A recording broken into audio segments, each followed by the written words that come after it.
You know, when I started contemplating marriage, the Lord asked me, what is the purpose of marriage? And the thoughts of the things that were taught began to run through my mind. You know, we hear things like, marry who you love. It's about happiness. Make sure you are happy. And all of these are very beautiful.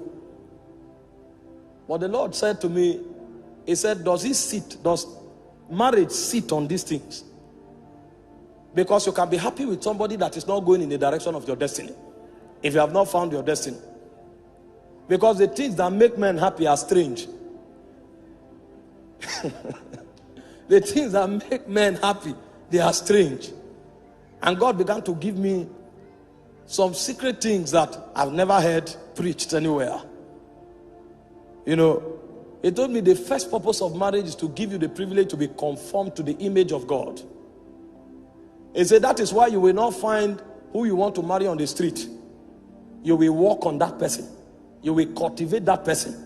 And while you are cultivating that person, yourself will be cultivated in the process. So you may be looking for a woman that is patient. Meanwhile, her impatience is what will help you to learn temperance and endurance. So when God points at your wife may not have patience. So if you are looking for marriage to be happy, and you think happiness is about patience, you will miss your wife. Because the idea is that you'll be conformed to the image of Christ. Meanwhile, the endurance that you don't have is our patience that will teach you that endurance. So God will deliberately allow you to marry her, and it may take you 6 years to cultivate endurance. And you will learn it by teaching her. That's a school of the spirit. So he said a higher purpose of marriage is for you to be conformed to the image of God. So that happiness will be captured in fulfillment, not in excitement. It is when you have cultivated her and the glory in her spirit begins to emanate. That's when you'll be fulfilled. It's in that fulfillment that you'll be happy. And I never saw it anywhere. So I began to, you know, I used to love tall and fair damsels. And my goal of happiness was to find a woman without blemish. When I went to pray, I gazed into the spirit and I contemplated a tall and elegant damsel, flawless in expression. He said, what I'm looking for is for you to be conformed to the image of God.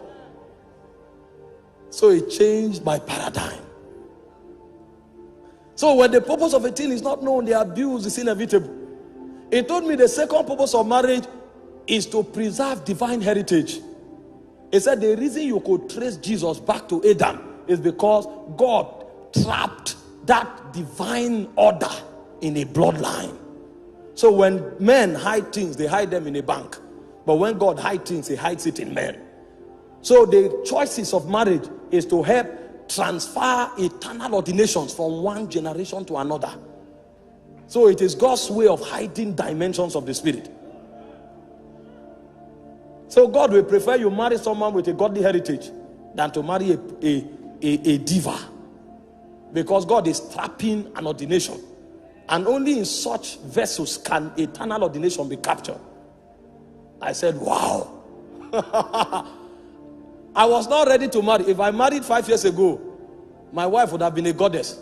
But my ministry would have ended by now. He said the third purpose of marriage is worship. He said because it is in finding your wife that you will learn how to bend your will. Because worship is not a good song. Worship is the ability to conform to the will of the Father. So it is it's not what I desire, it's what you desire.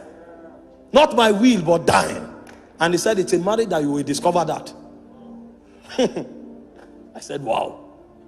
So when the purpose of a thing is not known, the abuse is inevitable. He said the fourth purpose of marriage is so that you can learn the mystery of oneness. That's the mystery that holds the Godhead together. The Father, the Son, and the Spirit. The ability to live and become one.